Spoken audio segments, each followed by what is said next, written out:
Are you thinking of hiring a marketing agency for your med spa? Hold up a moment. Most owners waste thousands of dollars and months of time because they skip a couple crucial steps. Not only that, they may just not even know what the steps are to make sure that you're getting the right marketing agency. In this video, I'm revealing the must-do checklist to protect your business, avoid shady agencies, and really get real results. Whether it's more Botox bookings or more packed laser treatments, but I want to make sure that you don't become just another horror story. So the problem here is that many practices get fooled by marketing agencies. They choose the wrong one. It turns into wasted budgets or just generic strategies that don't work or just no results at all. And this is actually something that is becoming very, very common in the space. So what's the solution? Well, what you really want to know is that you want to know a couple key points. Now, just because you follow these key points isn't 100% guaranteed surefire way that you're going to get the best marketing agency, but at least it should help filter out some of the ones that are not going to be a good fit for you. So I'm going to go over a couple points in here, and the very first one I want to go over is make sure that you hire an agency that specializes in what you are looking for. So what do I mean by specialization? So specialization is something that is at the broader scale. Do they specialize in working with medical spas? Do they specialize in a specific type of treatment? Do they specialize in Botox? Do they specialize in laser treatments? Do they specialize in thread lifts? What exactly do they specialize in? The more they specialize, the more I like that. Now, there are going to be some generalist agencies that can do a fairly decent job, but even the big ones, like they specialize in a certain industry. They typically are not going completely to broad market unless they're just a massive agency. So you can also look at it from the other point of view of maybe not specializing in an industry or in a particular service, but specializing in a particular type of marketing channel like Facebook or Google or SEO. Now, what I've seen in situations like that though, is that if they specialize in just one thing, they probably have to be a pretty big name. And if they do specialize in just one thing, they are probably charging a very high amount if they are good. If they're a smaller agency, they charge a small amount and they only do one thing, then I'd be very cautious about that. And I'll talk about that a little bit more later on in this video. So what can you ask for from them to kind of figure this out? Do they specialize? Well, I would look at some case studies. I wouldn't put a whole lot of stock in case studies because those can be faked. Those can be taken from other places. So I wouldn't completely check that or put much stock behind it. It doesn't hurt to ask, but if they don't have it, I wouldn't hold it against them. One thing I would look for is testimonials, particularly online reviews, which is harder to fake, or even video testimonials. So getting video testimonials from like doctors is hard to get because the doctors have their name and their reputation to uphold. So if the marketing agency has video testimonials, then that would put me a lot more at ease, because this doctor or medical professional felt happy enough with this company to actually get on camera and say good things about them. So I would look at that. And if they don't have good testimonials, don't have any testimonials, don't have any online reviews, I would be very cautious. Now, the other thing I would keep an eye out for is how do they talk? What kind of words are they using? Are they using industry terminology? Are they using industry vernacular? Or is it very, very basic? Like if someone is talking about weight loss products and they say, oh yeah, we work with weight loss and all the dieting thing and the workout stuff, when in reality you're really selling GLP-1, semaglutide, tirzepatide and all that, you probably have an idea they don't really know what they're talking about. So I would steer clear of the ones that just don't know the vernacular, because if they don't know the vernacular, they're probably not working in that industry. So the other thing also is that think about their process. Like have them explain their process to you and their philosophy. Does it make sense? And when you talk to a couple of different agencies, some of them are probably gonna be saying the same thing, but you may find one that talks from a different viewpoint, maybe a little bit more strategically, maybe in a way that makes more sense, where the other ones are just looking at it from a tactical viewpoint, but they're not looking at it from a strategic viewpoint. So again, with this one, if they don't have that, I wouldn't necessarily hold it against you, but all these points is more of just a checklist to see, okay, is this good? Is this good? Is this good? Okay, I feel good about this company. Oh, this is good. This is bad. This is bad. This is good. This is bad. Okay, I'm on the fence about them. So don't take any one of these as the end all be all. Just look at it more as a list of items that you want to be aware of when you're talking to an agency. Now, the last one I want you to be aware of is tactic specific. So this is the one I was talking about. Are they only focusing on one channel? Do they only do Facebook ads? Do they only do Google ads? Do they only do SEO? Or are they more of a full scope agency?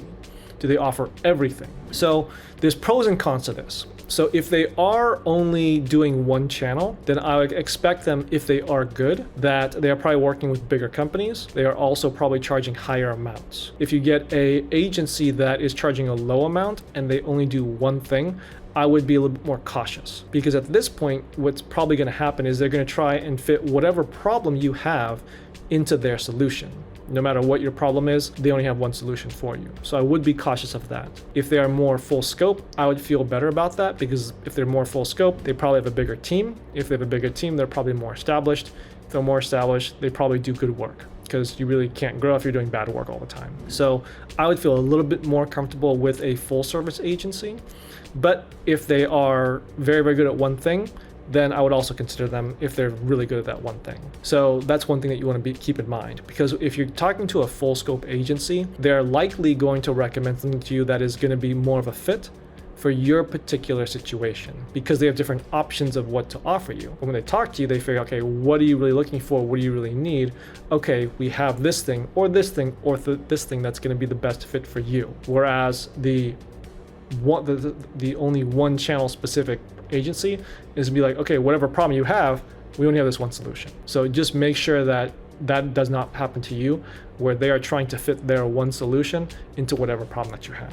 Now, the next thing when it comes to looking at agencies is you really want to avoid agencies that overpromise or really make incredible, insane guarantees. Now, it's kind of hard to figure out, are they overpromising? Guarantees, I mean, you have to figure out kind of what guarantees that they're offering. I mean, if it sounds way too good to be true, then it's probably a trap. They're just giving you guarantees. Depending on the guarantee, may or may not hold it against them. But if they are saying like, oh, we'll triple your clients in 30 days, like they can't promise that. So in reality, no marketing agency can promise you a certain number of clients unless they are involved in the sales process, because the sales process is typically done by your practice. So unless they are taking over the sales for you, they can't promise clients, because clients is once someone starts paying money and you sold them on something. They may be able to get you lots of leads, but if your team is not good at following up on those leads and turning them into paying clients, you really can't hold that against the marketing company. But the marketing company also cannot promise you clients unless they are intimately involved in the sales process, which vast majority of them are not. You need to know that you need to have realistic goals. Like, it's not just the agency that's going to promise you the most. It's the one that's going to say, hey, based on what we know, based on our research, we anticipate it's going to be like this. And so see what kind of data they have to back it up. Not just oh, we'll get you 50 clients in 50 days. We'll get you 30 clients in 30 days. We'll double the number of clients you have right now. Like, it's not realistic. Because for the most part, they probably don't know what your numbers are right now. They also don't know your particular situation. So you want to look at, do they have realistic goals? Are they giving you realistic numbers, or is everyone just trying to outdo each other on the numbers? That it's becoming a very big problem in the digital marketing space. I'll give you a great story about this. I was talking to this one practice and told her, it's like, okay, well, based on our research, we anticipate you're going to get this many leads per month. And she's like, oh, that seems really, really low. These other agencies are promising me more. I said, okay, well, those other agencies that promised you more, did they ever give that to you? And she's like, no, it was way under. I'm like, yeah, because they were just giving you a false number. The number I'm giving you is based on our numbers, on our data, on our research. That's why it's realistic. But she was just so trained to look at the highest number, no matter what anyone told her, but they had no data to back it up. So just know you need to look at what is the realistic goals based on your budget. The other thing you want to be aware of is be careful of a one-size-fits-all solution. So if a company only has, hey, this is our one package, we have two packages, and that's all we have, to be a little bit careful about that. Again, because like every single practice is different. When I talk with practices all across the country, it's not uncommon that we come up with custom solutions, or not completely custom, but lots of different types of options for all of them. Because again, when we're looking at this, we have a lot of tools to work with. If we're just looking at, let's just say SEO, Google Ads, and Facebook ads. Let's just say those three services. So we can have one option, which is only SEO, and the SEO could be at different levels, small, medium, large. You look at Google, different ad budgets, 3 different options. Meta ads could also be 3 different levels depending on ad budget. Could also make sense to do search engine optimization and Google ads at the same time. Could make sense to do SEO and meta ads at the same time, or Google ads and meta at the same time, or all 3. So just from 3 services, we can look at a dozen or 20 different options as far as packages go. So if someone just says, oh, we have 1 package, 2 packages, you need to be a little bit cautious. Because if everything is just one size fits all, it's not going to be customized enough to fulfill exactly what you are looking for. So just be careful with that. Other thing is collaboration and communication. I'll go a little bit more into this in the next section, but just be aware that this is one area where I see a lot of people have complaints with marketing agencies. They'll work with an agency, it'll take them a week to reply back to emails. Simple changes will take 2 weeks, or things just completely fall through the cracks. Unfortunately, this is hard because you're really not going to know this fully until you sign up with them and experience who they are. But I mean, kind of goes back into looking at their online reviews, see what people are complaining about. It's not that uncommon that I talk to practices where their biggest complaint about the previous agency was poor communication. It took a long time to reply back. I would also look at track record. Now, when I talk about track record, I would ask them how many years they've been in business for. So when you look at that number, like we've been in business now as of the shooting of this video about 8 years. So 8 years is a long time for a digital marketing company. If they've been in business a year, 2 years, okay, I'd be a little bit more cautious. 3 years, not too bad. 4 years, pretty good. 5 years plus, that's quite strong for a digital marketing agency. I mean, the industry is still relatively new, so there's not a whole lot of older digital marketing agencies in the space. So if they've been around a long time, then that is generally a good thing. One thing you could also ask them is size of their team. This one, I wouldn't put a whole lot of stock behind it because they may just give you a fake number. But I mean, you just want to kind of make sure it's not just one person or two people. That you just have to be a little bit more cautious of. But I mean, you can kind of figure that out. Like if they're saying they've only been in business for a year and they say they got 20 team members, like I'd probably want to dig deeper into that. Like, why are you so big? It's so new.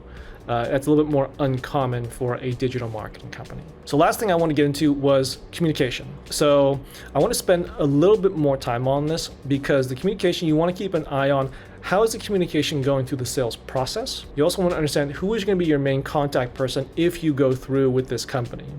Typically, most companies have the salesperson doing the sales, then they pass you over to an account rep, which by itself is not a terrible thing, but you just want to be aware of what that process is like. And again, you're not going to really know how well the communication is until you start working with them. But based on how the salesperson is acting, that might be a good litmus test to figure it out. If the salesperson is on top of things and they're really communicating well, okay, it's a great start, but you don't know, is the account rep going to do the same thing? If the salesperson is really, really slow and not doing a good job, then it's probably not going to get too much better. So again, unfortunately, this is kind of a hard thing to figure out until you actually start using them and hiring them, but it is one thing that you want to keep in the back of your mind. Reporting is also important. I really haven't seen too many agencies that don't offer reporting or offer bad reporting, but again, something to keep an eye out for. It doesn't hurt to ask this question just to see what they do. I would also ask them to try and break down a little bit more of their strategy or their tactics. So if they say that, okay, you recommend Facebook ads for me, what are you gonna do? Oh, well, we'll create some ads and put it up there and then try and get you some leads. Okay, but how are you gonna do that? Well, we'll create ads and we'll put it on Facebook. Okay, but how? Well, I mean, you go into the back end of Facebook and you create the ads. Like if they're doing very surface level, then I'd be a little bit cautious about that. If they really dive into, okay, this is the strategy of why we're doing this. We're starting off with Google Ads because based on what you are right now, from what you told me, your team is not very good in sales. They don't have much experience.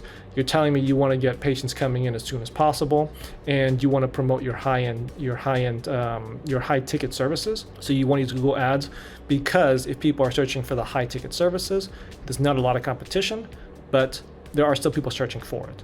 So that's why we're doing Google Ads. Okay, that makes sense. There's more of a strategic viewpoint or approach to why we're doing Google Ads. So ask them to explain that a little bit more to you. They don't have to go super, super deep, but it has to be explained to you to the right point where it makes sense. And also one thing I would ask as far as like flexibility and feedback, like, hey, do you take our feedback and apply that? They're probably just gonna say yes, but just like I'll try and get an idea of how flexible they are and how much feedback that when you give them that they would take. So again, there's really no right or wrong answer here. Just kind of see what they say and see what their answer is. Like they could be very, very flexible, be like, okay, whatever you want, we'll do it kind of thing, which I'm not a big fan of, because if they're the experts in marketing, why are they changing everything because of what you say? I mean, unless you're a marketing genius, but you're probably hiring them because you're not. You need someone who's an expert. So the experts would say that we're doing it this way because of X, Y, or Z. And if you say you don't like this color, don't like this image, well, if we've seen that based on our data, this works better, we're gonna do it because we're here to get you results, not to make it look colorful to how you like it. Now, of course, they can't be so inflexible. It's like, no, we're not changing this at all.